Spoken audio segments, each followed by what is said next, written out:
Abra, por favor, sua Bíblia em Atos dos Apóstolos, no capítulo 18.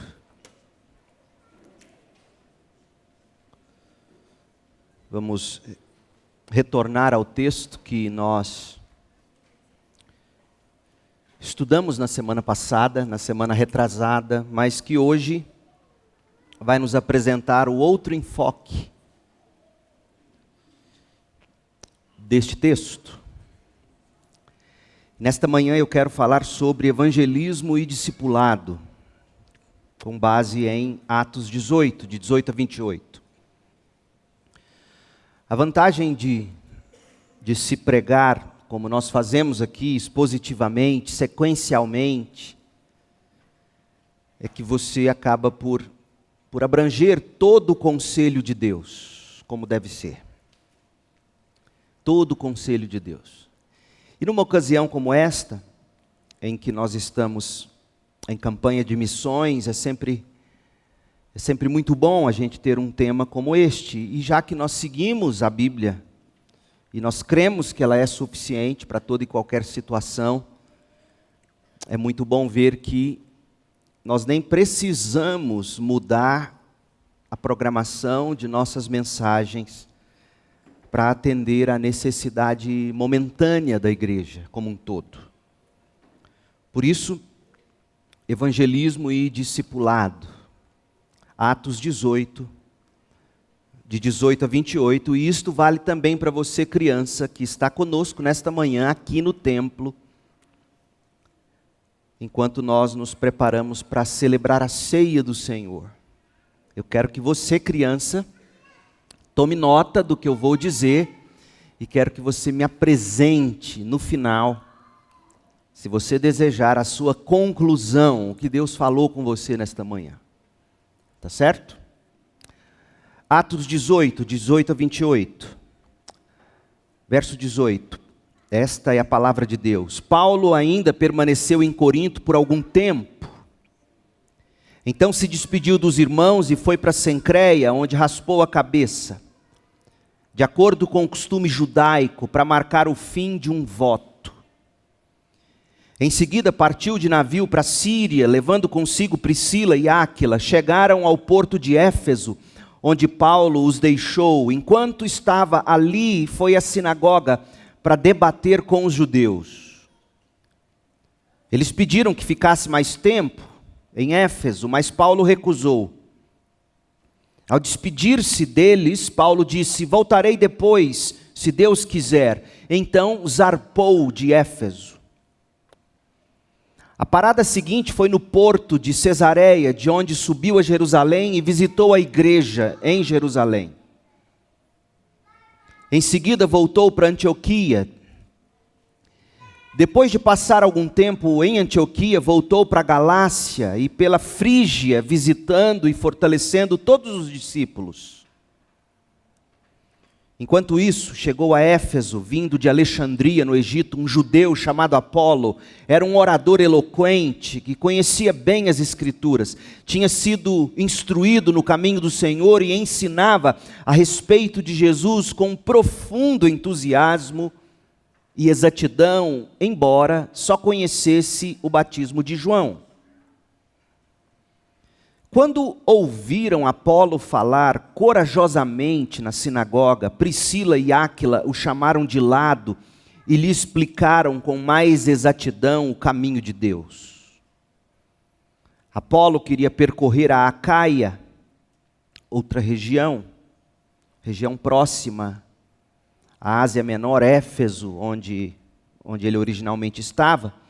E os irmãos de Éfeso o incentivaram. Os irmãos de Éfeso, a igreja, escreveram uma carta de recomendação aos discípulos de lá, pedindo que o recebessem bem. Ao chegar, foi de grande ajuda àqueles que pela graça haviam crido, pois em debates públicos refutava os judeus com fortes argumentos. Usando as Escrituras, demonstrava-lhes que Jesus é o Cristo. Esta é a palavra de Deus.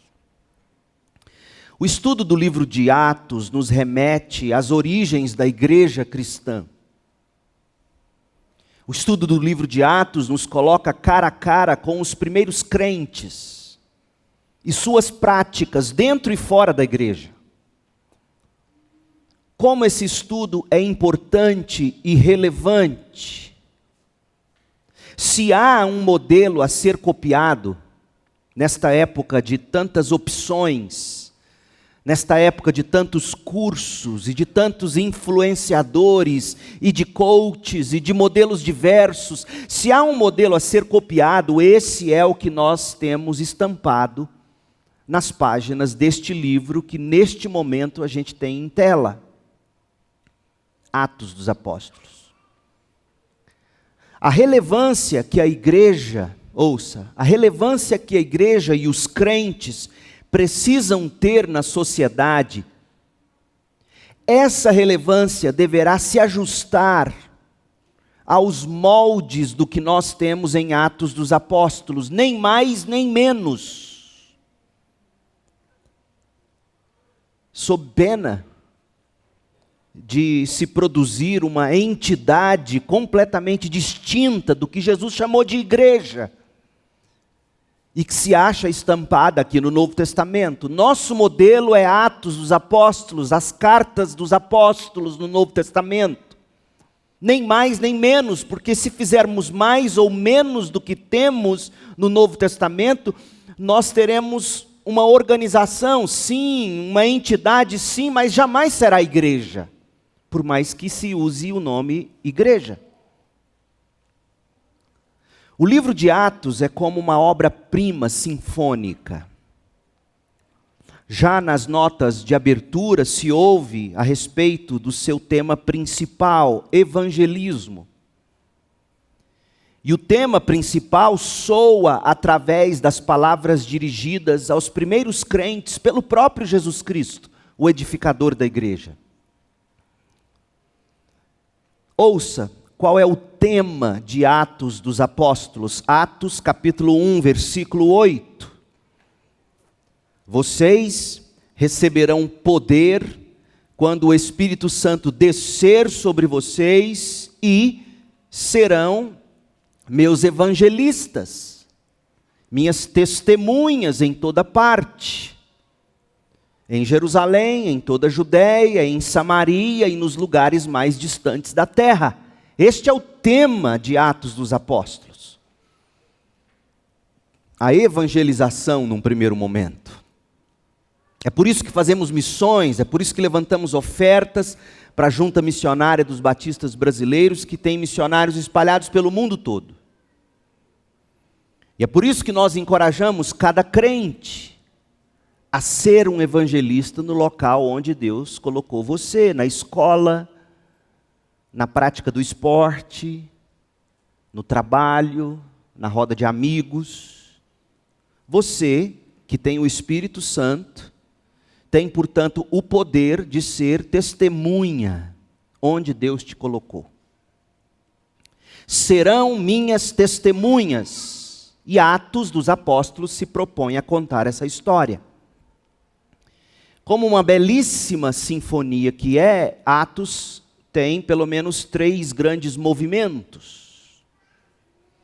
No primeiro movimento, que vai do capítulo 1 ao 7, a melodia foi crescendo. A princípio, por meio apenas de um punhado de crentes em Jerusalém, os quais foram progressivamente enchendo a cidade com a música do Evangelho. O segundo movimento, do capítulo 8 ao 12, dentre outros músicos, destacou-se um trio específico, Filipe, Pedro e Saulo, na medida em que eles entoavam o refrão do Evangelho por toda a Judéia e Samaria. Caminhando para o final, o terceiro movimento, que vai do capítulo 13 até o último, que é o 28, o livro atinge um crescendo completo, para usar a linguagem musical. Saulo agora é chamado de Paulo, e ele é o solista principal desta última parte do livro de Atos. Ele anuncia o Evangelho por todo o mundo, de Jerusalém a Roma, tendo como base sua igreja mãe, a igreja de Antioquia da Síria. E como acontece com qualquer grande obra-prima musical, o tema principal, evangelização, ele é apoiado por subtemas. Por exemplo, ao chegar a Atos 18, que é o texto que a gente leu, se você estiver com os ouvidos afinados, ou se você ouvir com atenção, você vai perceber estar tocando uma dessas contramelodias. Ou seja, se você estiver com o ouvido afinado, prestando atenção, você vai ouvir uma melodia sendo tocada simultaneamente com a melodia principal. A melodia principal de Atos, segundo o texto que lemos no capítulo 1, verso 8, a melodia principal, de ponta a ponta, é evangelização, é testemunho. Isso está claro em Atos 1:8, serão minhas testemunhas. Evangelização é a melodia principal do livro de Atos. Só que há uma doce, uma melodia mais sutil sendo tocada em paralelo, a contramelodia da evangelização. Qual é? O discipulado. O discipulado que Paulo fez com Áquila e Priscila, e que esse casal, por sua vez, fez com Apolo, como nós vimos apenas de passagem nas duas últimas mensagens desta série, quando a gente estudou na parte 1, casais inteligentes servem juntos, e também na parte 2, casais inteligentes servem juntos. Mas hoje eu quero explicitar, eu quero colocar em relevo, bem destacado, essa melodia de fundo que dá sustentação à melodia principal. Evangelização é a melodia principal e o discipulado é a melodia que sustenta. Até porque não haveria harmonia, não haveria, se não houvesse essa melodia chamada discipulado. A evangelização, ela não é eficaz sem o discipulado. Não basta evangelizar, de fato a grande comissão diz que a gente tem que fazer discípulos ao evangelizar. Agora, você só perceberá a linha melódica do discipulado sendo tocada em Atos 18, se primeiro você tiver na sua mente familiarizada, a sua mente estiver familiarizada com a estrutura do discipulado. Porque você só é capaz de enxergar aquelas coisas com as quais você, de algum modo, já tem alguma experiência. Então, antes de qualquer coisa, você precisa primeiro entender a estrutura do discipulado, para você poder enxergar o discipulado na prática em Atos 18. 2 Timóteo 2, abra lá, Paulo escrevendo ao seu discípulo, seu filho na fé, Timóteo, que pastoreava em Éfeso, anos mais tarde. Porque Paulo vai trabalhar em Éfeso, Deus permitindo, nós vamos estudar isso a partir do capítulo 19, próximo domingo nós veremos. Então, como fruto daquele trabalho de Atos 19, que ainda vamos abordar, Paulo deixou Timóteo sendo o pastor em Éfeso. E Paulo vai escrever qual é a estrutura do discipulado.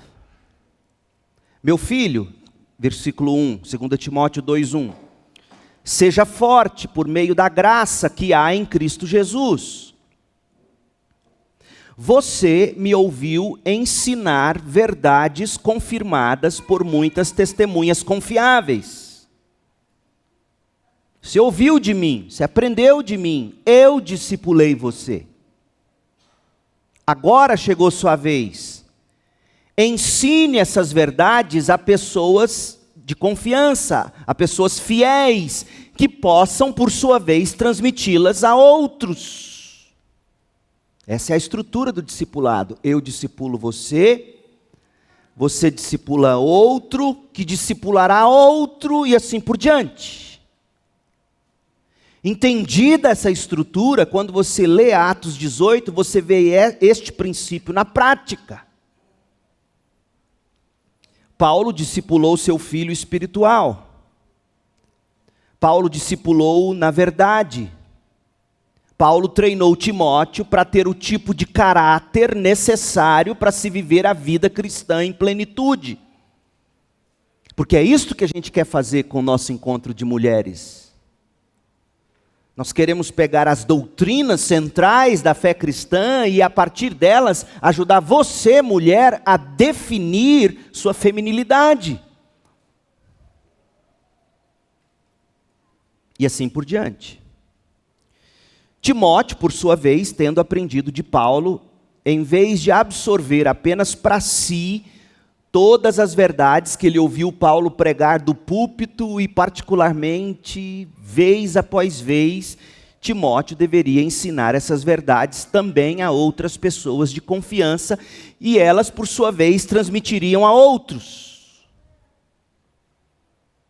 A primeira pergunta, portanto, é: quais verdades Paulo teria compartilhado com Timóteo?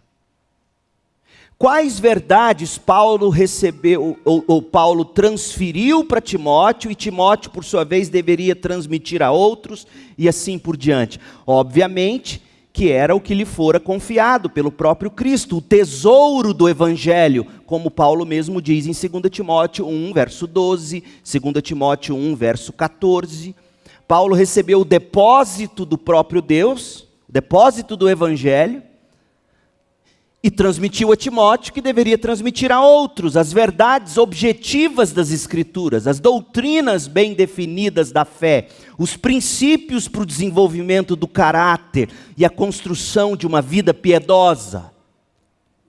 Nas palavras de Judas, verso 3, Paulo transmitiu a Timóteo a fé que de uma vez por todas foi confiada ao povo santo. E Timóteo deveria transmiti-la a outros.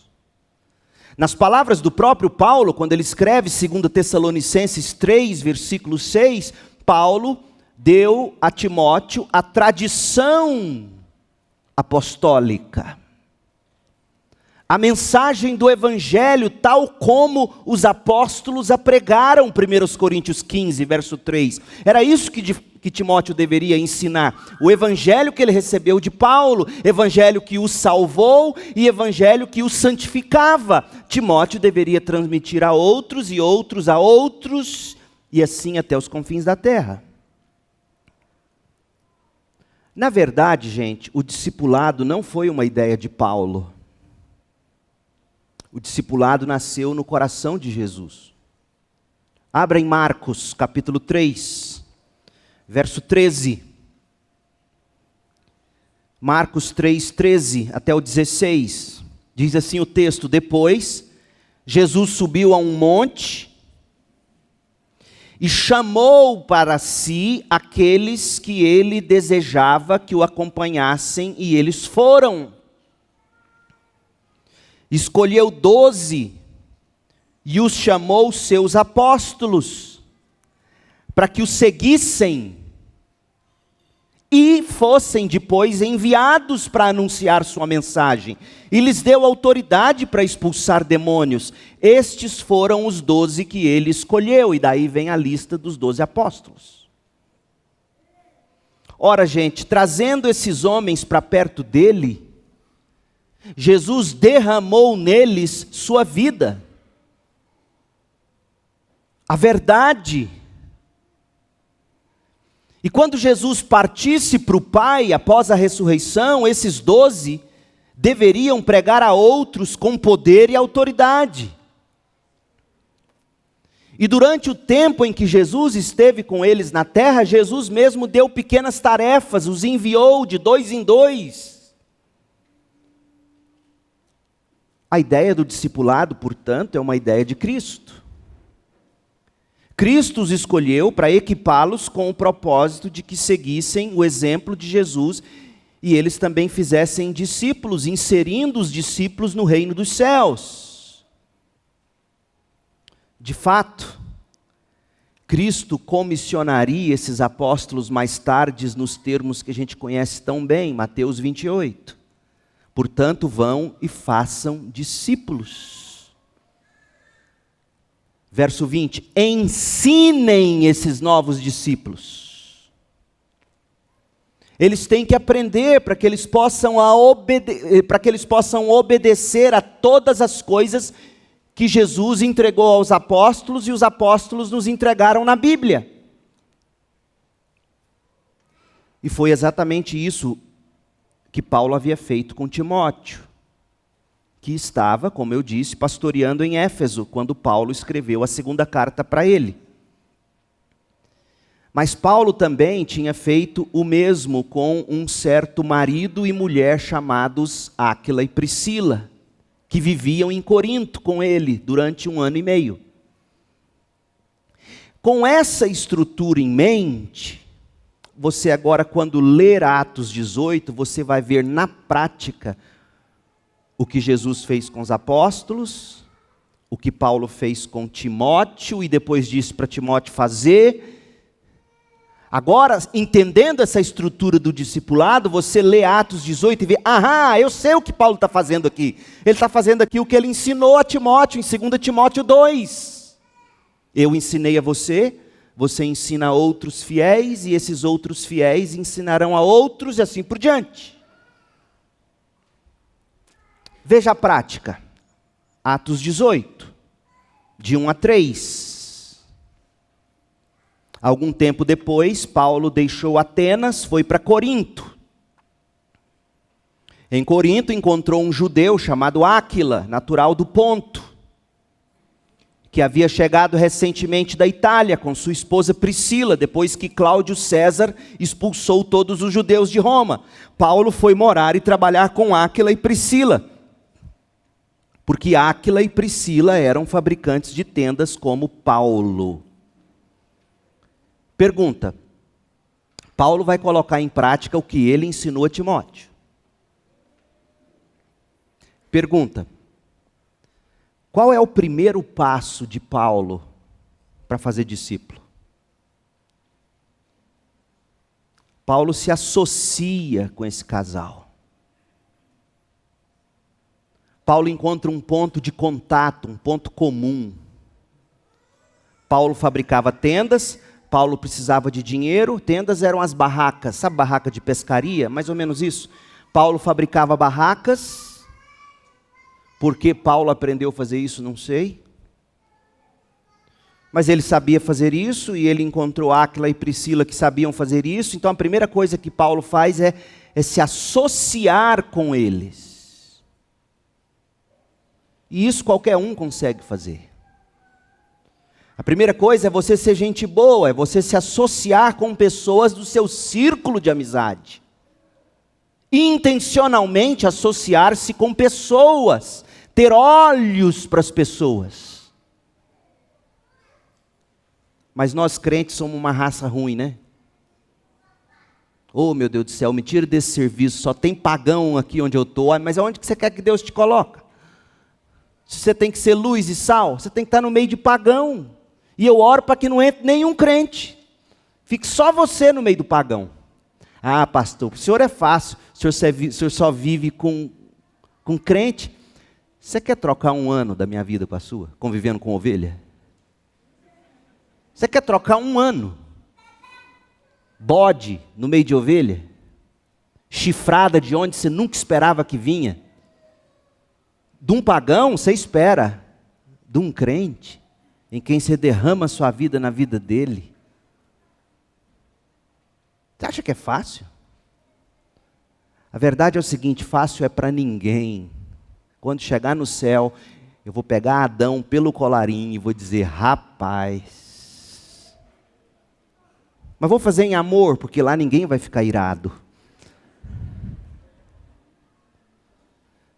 Deus te coloca em Corinto para você encontrar os Áquilas e os Priscilas e as Priscilas. E você começa a se associar com eles. E você começa a ensiná-los, publicamente e particularmente. Atos 18, versículo 4, diz que todos os sábados Paulo ia à sinagoga e buscava convencer tanto judeus como gregos. Eu posso enxergar Áquila e Priscila com a biblinha debaixo do braço, seguindo Paulo rumo à sinagoga todo sábado, escutando Paulo pregar em público. Mas eu também consigo enxergar, a partir de Atos 18, versículo 11, que nos informa que Paulo ficou em Corinto por 1 ano e meio, ensinando a palavra de Deus, publicamente e particularmente. Eu posso ver Paulo no dia a dia, também dizendo, sabe aquilo que vocês me ouviram falar na sinagoga? Áquila, presta atenção, Priscila, presta atenção. Eu posso ver Paulo investindo na vida de Áquila e Priscila, o seu ministério público e o seu ministério particular.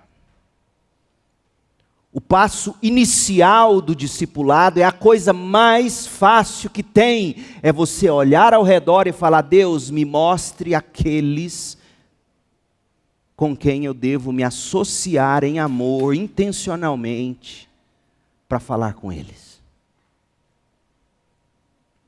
O passo final de Paulo. E não demorou muito tempo, não, 1 ano e meio. Foi só 1 ano e meio, presta atenção nisso. O passo final de Paulo foi multiplicar-se por meio de Áquila e Priscila.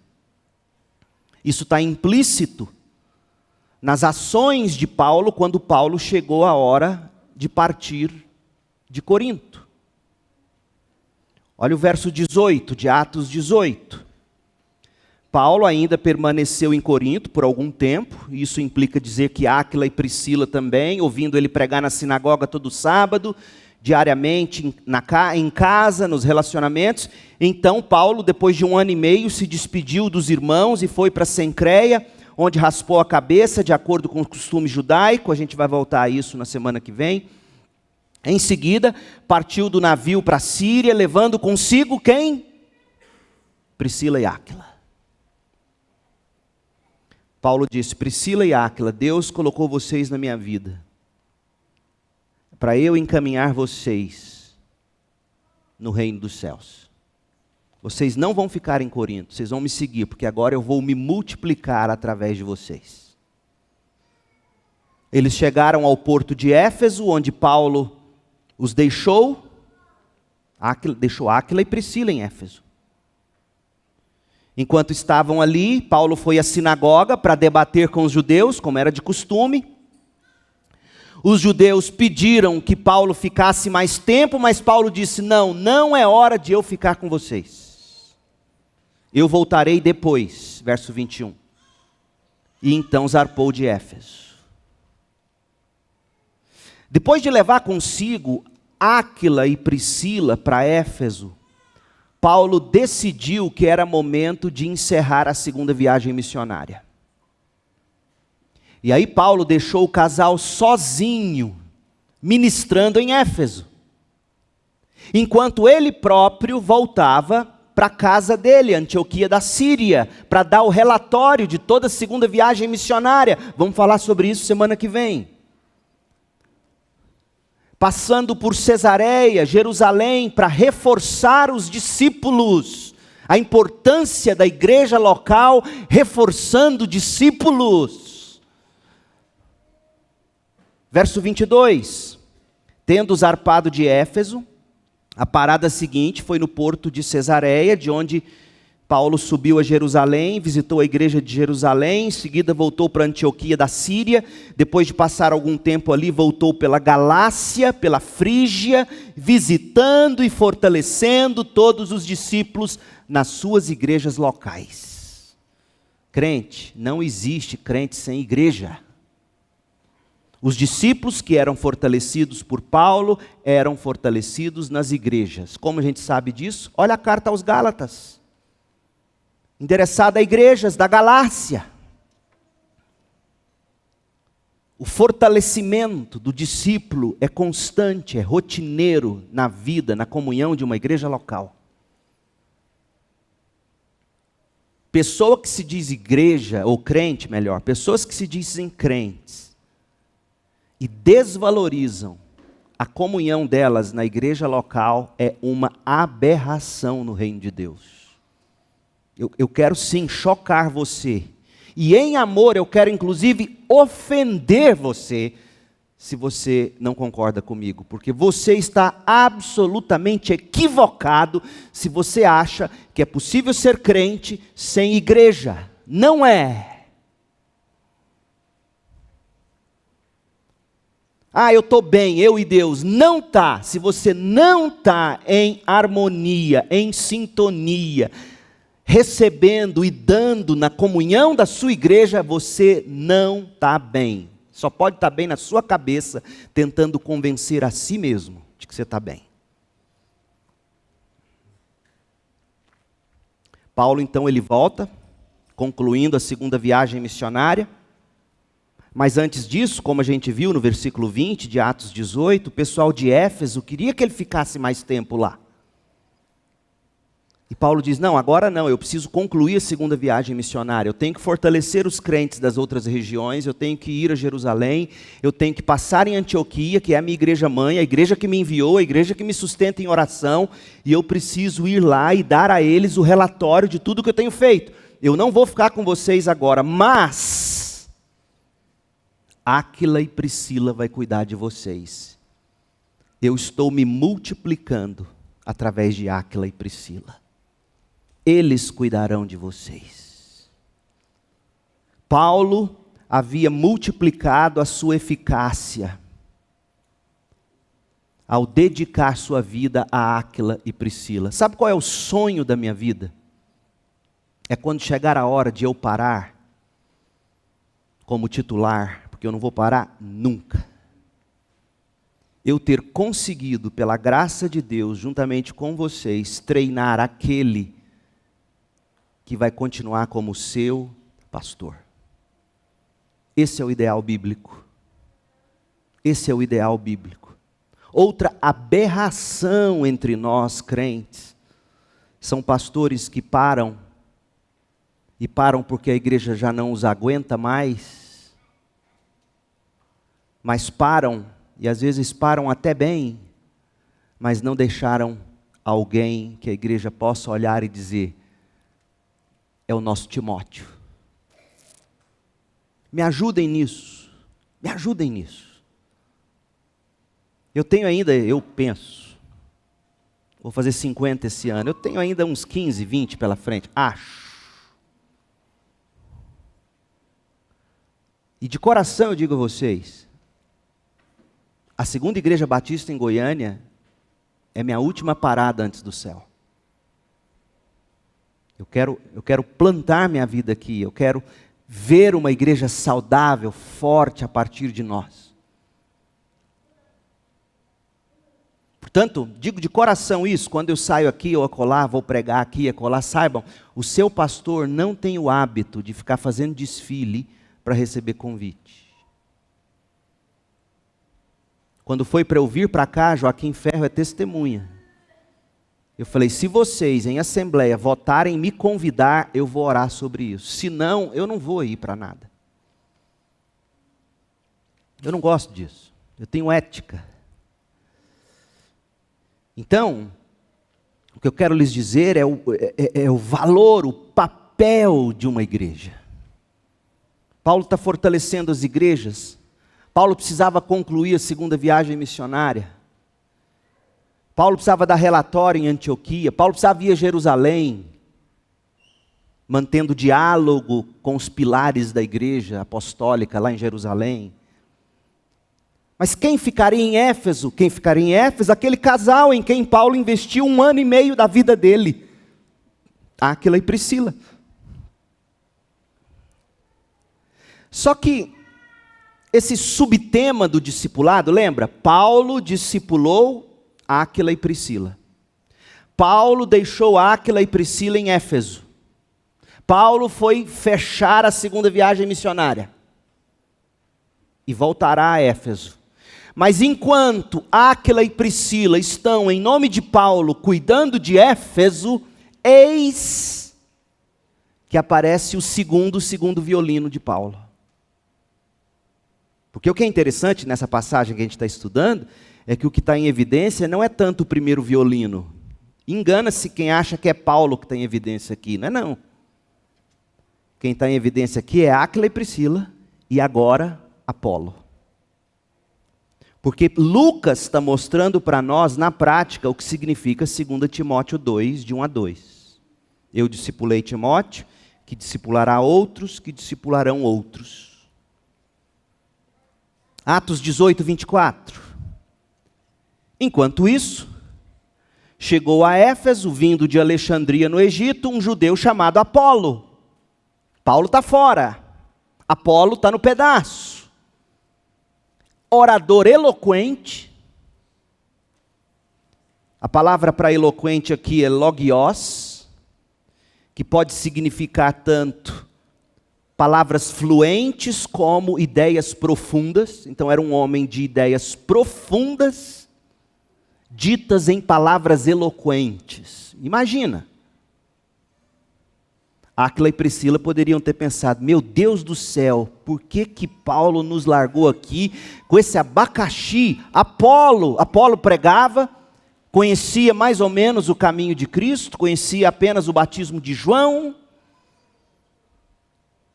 E aí quando Áquila e Priscila ouviram Apolo falar corajosamente na sinagoga, corajosamente dá a ideia de fervorosamente, Áquila e Priscila olham um para a cara do outro e falam, olha, Paulo nos deixou isso aqui. Paulo nos treinou para isso aqui. Apolo tem um enorme potencial, mas falta-lhe ainda o caminho da cruz. Falta-lhe ainda a mensagem completa. Falta-lhe ainda o Espírito Santo. Priscila, faz o bolo, porque hoje à noite Paulo, ou melhor, Apolo, vai tomar chá e comer bolo com a gente. E nós vamos sentar. E eu e você, Priscila, nós vamos discipular esse homem. Nós vamos derramar na vida dele o que Paulo derramou na nossa vida. E assim acontece. Áquila e Priscila, chamando à parte Apolo, mostra para ele as conexões que lhe faltavam. E o que é impressionante, primeiro, é a coragem e o amor de Áquila e Priscila de irem até um homem tão eloquente, tão profundo, tão fervoroso. Sem Paulo, eles terem coragem de ir e falar, queremos ajudar você. Mas sabe o que impressiona também? É a humildade do Apolo.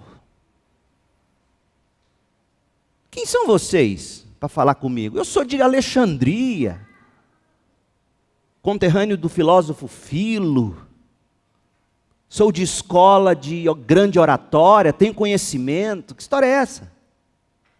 Quem são vocês?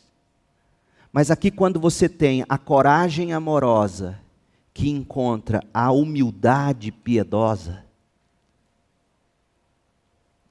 você tem o Apolo pronto para ir para Acaia. Olha o que diz o verso 27. Ao chegar, foi de grande ajuda àqueles que pela graça haviam crido, lá na Acaia. Porque Apolo recebeu a carta de recomendação dos Efésios. Sabe onde é Acaia, gente? É Corinto. Olha que interessante. Paulo treinou Áquila e Priscila em Corinto. Paulo levou Áquila e Priscila para Éfeso. Áquila e Priscila, deixados por Paulo em Éfeso, treinaram Apolo. Apolo volta para Corinto, que aparentemente havia ficado descoberto. Esse é o ciclo do discipulado. A igreja que perde isso, ela vive de programas. Nós precisamos disso. Eu tenho que ser capaz de chegar num ponto e dizer aqui, eu não estarei aqui, mas estará fulano, cicrano, que pregará em meu lugar, e a igreja satisfeita dirá amém a isso, é o ciclo do discipulado. Nós não somos uma igreja de um pastor só, e nem podemos ser, isso é loucura. Paulo havia discipulado Áquila e Priscila e eles passaram o aprendizado deles para Apolo. E agora Apolo transmitiria a mesma mensagem para aqueles que estavam na Acaia, onde Paulo mesmo havia começado tudo com Áquila e Priscila lá em Corinto. É lindo esse quadro. Se você não enxergar isso na sua leitura bíblica, você não está ouvindo a melodia do livro de Atos. Trocando em miúdos, por meio do processo de discipulado, o Evangelho completou um ciclo e muitos mais estavam aprendendo sobre Jesus Cristo. E tudo isso demonstrando a verdade que nós examinamos em 2 Timóteo 2,2. Agora, 2 Timóteo 2,2. Paulo disse a Timóteo: você me ouviu ensinar verdades confirmadas por muitas testemunhas fiéis. Agora ensine a outras pessoas fiéis, que possam transmiti-las a outros. Áquila e Priscila poderiam pegar esse versículo e dizer: Paulo fez isso com a gente. Paulo nos ensinou. Eu e você, Priscila, Áquila dizendo, ou Priscila dizendo, eu e você, Áquila, ensinamos Apolo, e Apolo agora está ensinando em Corinto. E imagine quantos, apesar de todo o problema da igreja de Corinto, quantos Apolo não ensinou. Essa é a beleza do Evangelho. Evangelismo e discipulado. Ora, ao discipular outros e se multiplicar neles, Paulo foi capaz de expandir seu ministério de maneiras imprevisíveis até para ele mesmo. Porque ele deve ter partido de Corinto com alguma dor no coração. Quem será que vai ficar aqui? Mal ele sabia que Deus já estava preparando o Apolo. E Apolo seria tão bom em Corinto. Vocês se lembram da divisão da igreja? A igreja vai falar: não, a gente prefere Apolo do que Paulo. Na carnalidade deles, os coríntios revelam para nós a eficácia de Apolo. Fruto de Áquila e Priscila, que foram fruto de Paulo. Que coisa linda. Aplicações. Nessa passagem, gente, Lucas usou músicos de apoio. Lucas está usando só o segundo violino. O primeiro violino é Paulo. Lucas está destacando para nós o som maravilhoso dos violinos de base,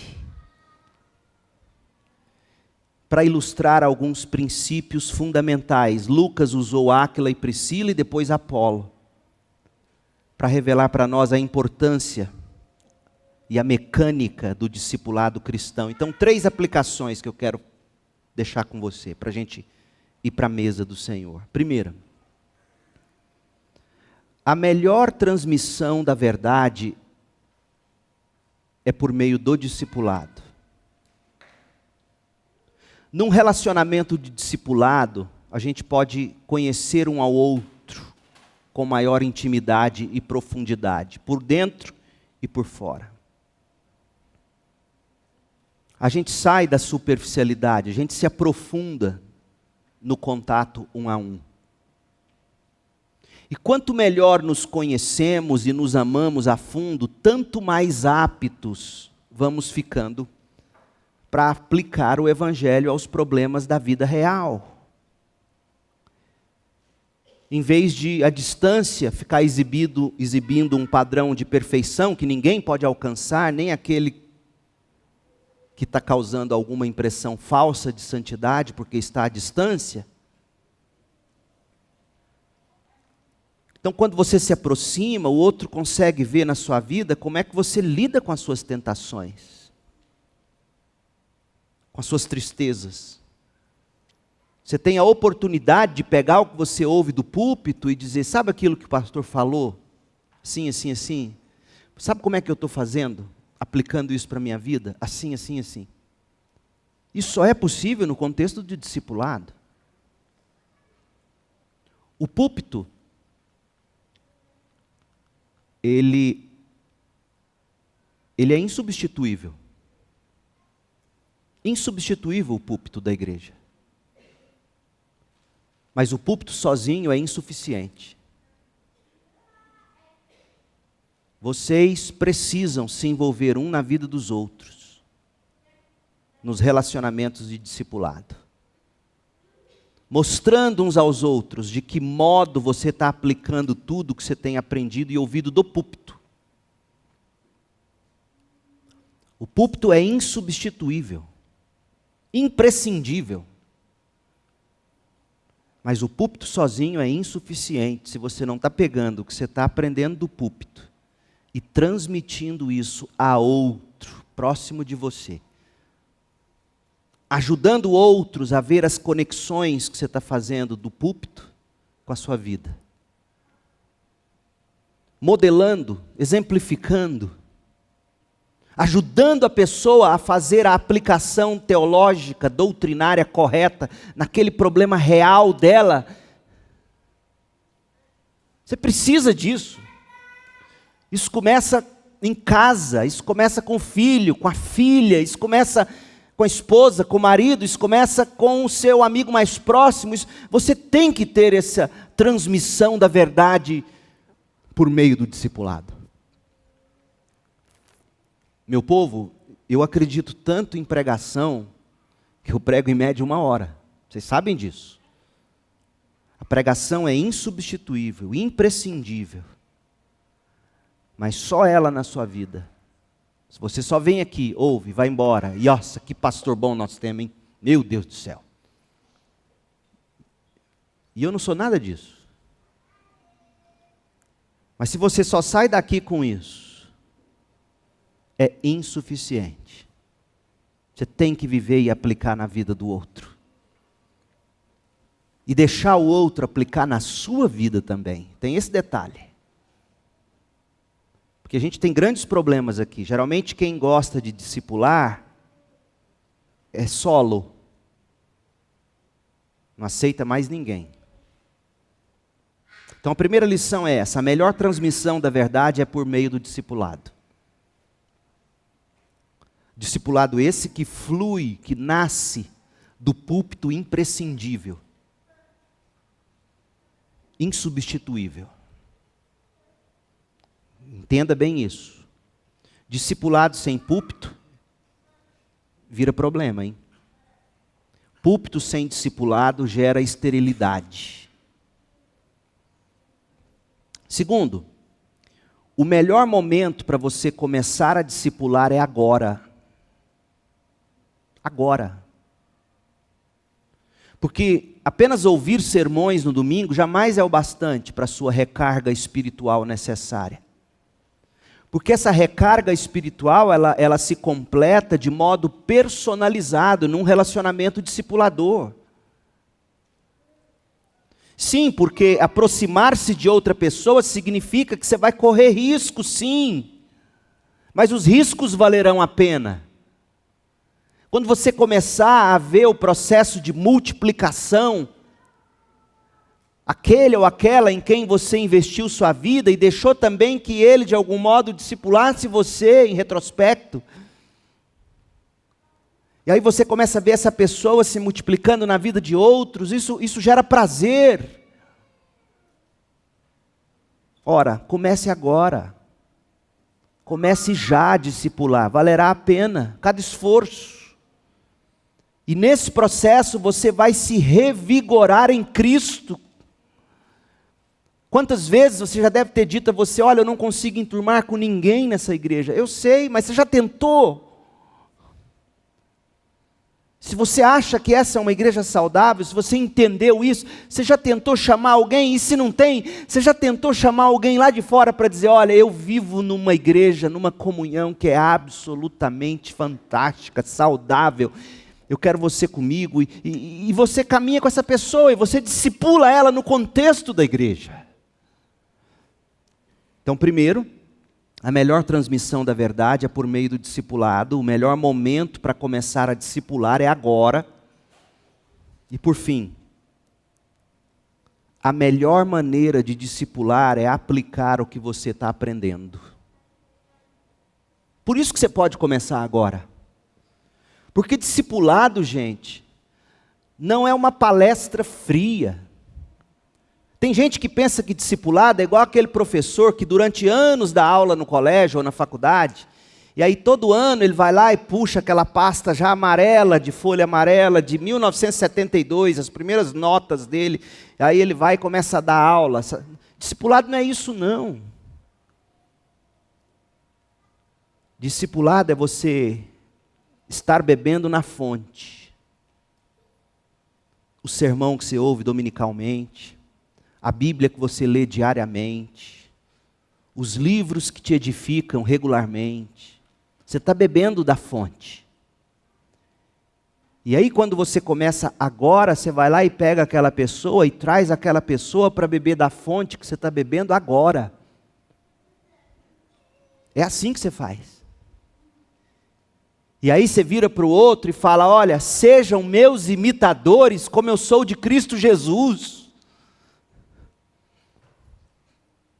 Da mesma forma como eu estou lutando contra a minha carne, contra este mundo, contra o diabo, me imitem nessa luta. Você é capaz de dizer isso? Então você está pronto para começar. Agora ouça, se você não é capaz de dizer isso, deixa eu te perguntar uma coisa, será que você vai para o céu mesmo? Se você consegue dizer, sejam meus imitadores, como eu estou tentando ser de Cristo, você está pronto para discipular. Mas se você não consegue dizer isso, você tem que se perguntar, será que eu vou mesmo para o céu? Então comece agora. De que modo você pode começar agora? Deixa eu te dar 2 exemplos práticos. Pega esse material aqui que vai chegar essa semana, do Paul Washer, o Evangelho de Jesus Cristo. Sente na classe de escola bíblica, você está inseguro quanto ao conteúdo, sente aqui com o pastor Jailton, a partir do domingo que vem, às 9 da manhã, para estudar esse livrinho. Aí você tem o seu e você compra outro. Acho que vai custar R$ 2,50 cada um, juntando o frete. Com R$10 você compra 4. Um seu e 3 para você usar. Aí sabe o que você faz? Você marca com alguém. Fala, eu tenho um livrinho que eu quero estudar com você. Aí você senta. Sabe ler? Se você sabe ler, você senta. Aí você começa aqui, página 1, apresentação. Escrita pelo pastor Paulo Júnior. Você conhece verdadeiramente o Evangelho de Jesus Cristo? Você sabe qual a finalidade do Evangelho? Ou de Cristo ter descido do céu e se tornado homem? Você começa a ler, você sabe ler? Vocês vão lendo.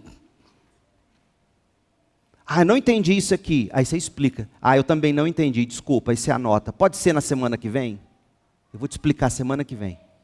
Aí durante a semana você procura o pastor Jailton. Pastor, eu não entendi isso aqui.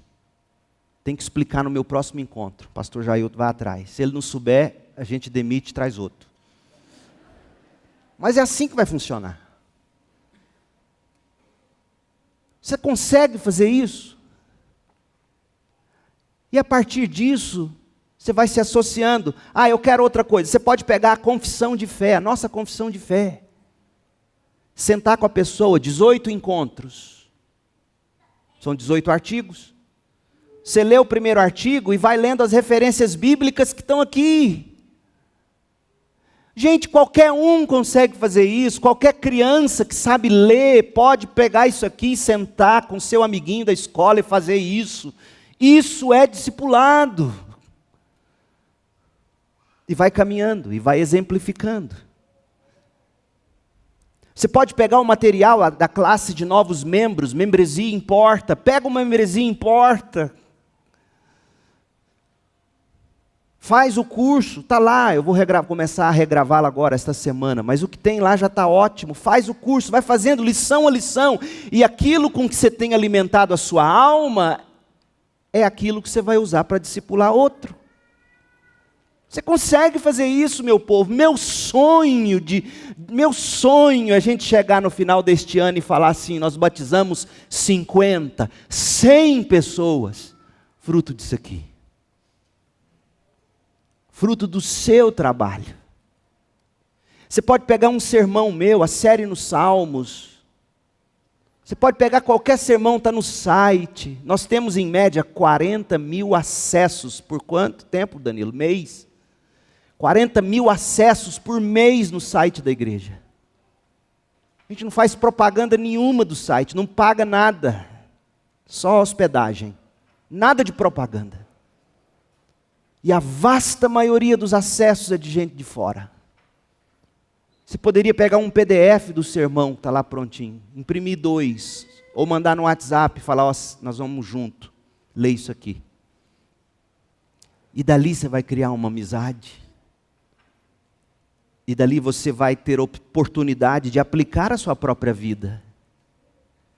Porque é incrível, a gente aprende na explicação. É impressionante. Então, a melhor transmissão da verdade é pelo discipulado, que nasce do púlpito imprescindível, insubstituível. O melhor momento para você começar a discipular é agora. Deus queimou seu coração com uma palavra de Deus.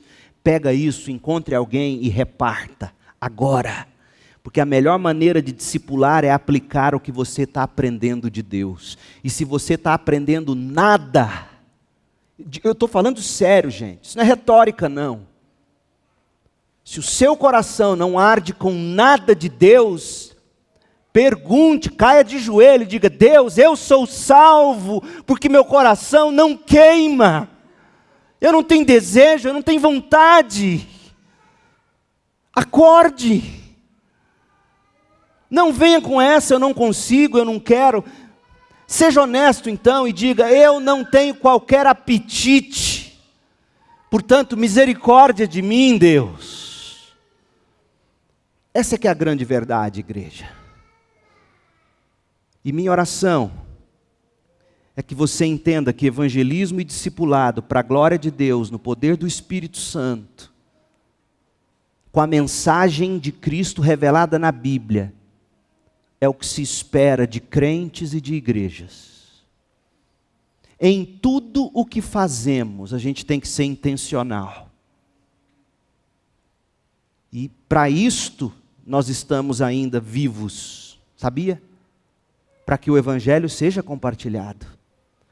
Porque quando todas as etnias tiverem ouvido, então virá o fim. Só não veio o fim, porque a missão ainda não foi completada. Isso te faz concluir. Sabe por que você ainda respira nesta terra? Porque a missão ainda não foi completada.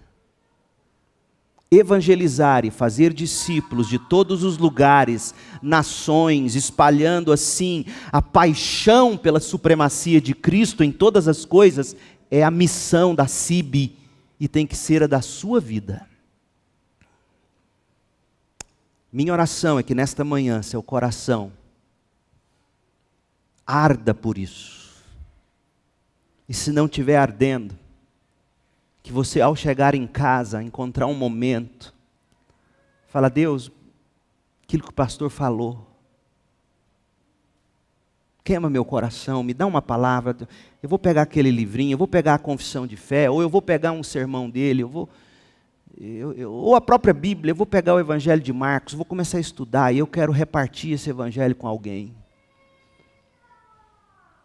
Você não tem que chegar, se para você é difícil, e deve ser, para mim é, imagina para você. Você não tem que chegar sozinho, sem nada na mão, chega com o material, senta, ora, e leia com a pessoa. O Espírito de Deus fará o resto. O Espírito de Deus fará o resto. Oremos.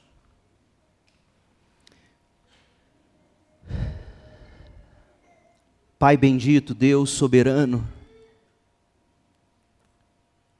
graça te damos pela vida de Paulo,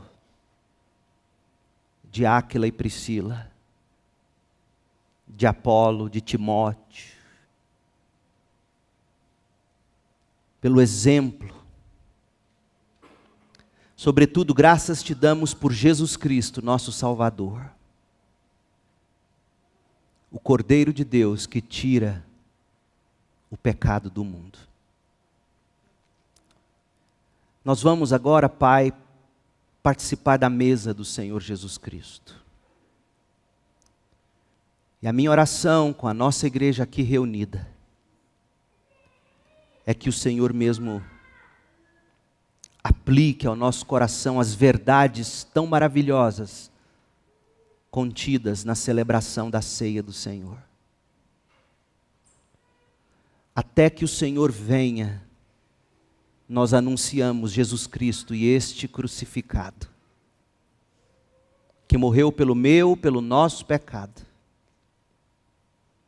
e pelos pecados do mundo, pelos pecados de todos aqueles que nele crerem, para que assim não pereçam, mas tenham vida eterna. Nesta manhã, que haja um despertamento para a beleza do Evangelho, para a Tua palavra, para o discipulado, para o evangelismo. E que possamos ver dezenas, centenas de pessoas convertidas através da nossa própria vida. É a minha oração, é o meu desejo. No nome doce e precioso de Jesus Cristo. Amém.